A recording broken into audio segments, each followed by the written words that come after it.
Skoda a dévoilé sa nouvelle voiture destinée au rallye, la Skoda Fabia RS Rally 2, qui succède du coup à la Skoda Fabia R5 Evo. Dans cette vidéo, on va regarder ça d'un peu plus près.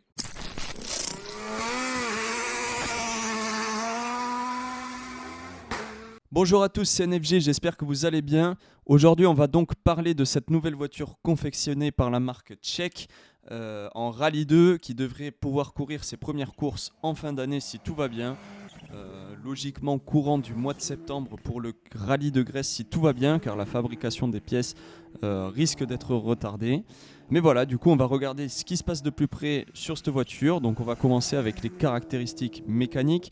Alors voilà, côté moteur, cette nouvelle Fabia intègre un nouveau bloc 1,6 litre turbo basé sur le 2 litres TSI EA 888, donc c'était déjà le cas sur la Skoda Fabia R5 classique. Mais voilà, il a été revu et ce moteur équipe de nombreuses voitures de série du groupe Volkswagen, comme par exemple ma Golf 6 GTI à l'époque était déjà équipée d'un 2 litres TSI EA 888. Et aujourd'hui, voilà, la gamme Octavia RS, par exemple, possède ce moteur-là. Actuellement, il développera sur cette RS Rally 2 290 chevaux pour 430 Nm de couple, alors que la Skoda Fabia R5, la première, au tout début, c'était 279 chevaux pour 420 Nm de couple. Après, il y a eu la R5 Evo qui a permis de gaper en performance et se reprocher à ce qu'on connaîtra avec cette nouvelle voiture.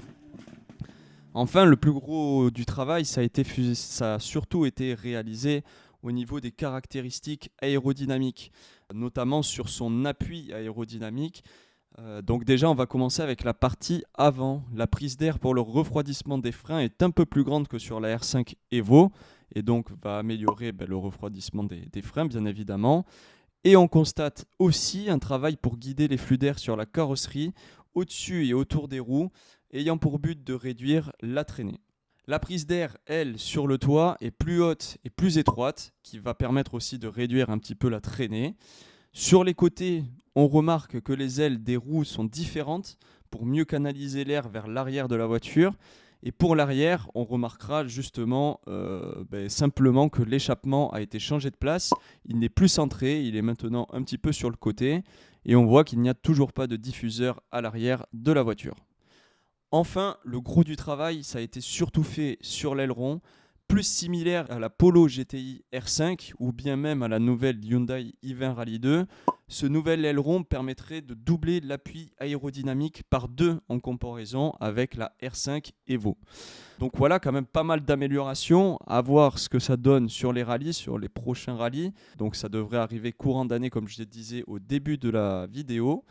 L'ancienne Skoda, elle, Fabia, avait eu énormément de succès en rallye et avec cette nouvelle voiture, la marque tchèque risque à nouveau de chambouler les rallyes. Voilà, cette courte vidéo est terminée. J'espère qu'elle vous aura plu et qu'elle vous aura permis d'apprendre quelques petits trucs. N'oubliez pas de liker, commenter et vous abonner pour me soutenir. Et moi, je vous dis à la prochaine. Ciao!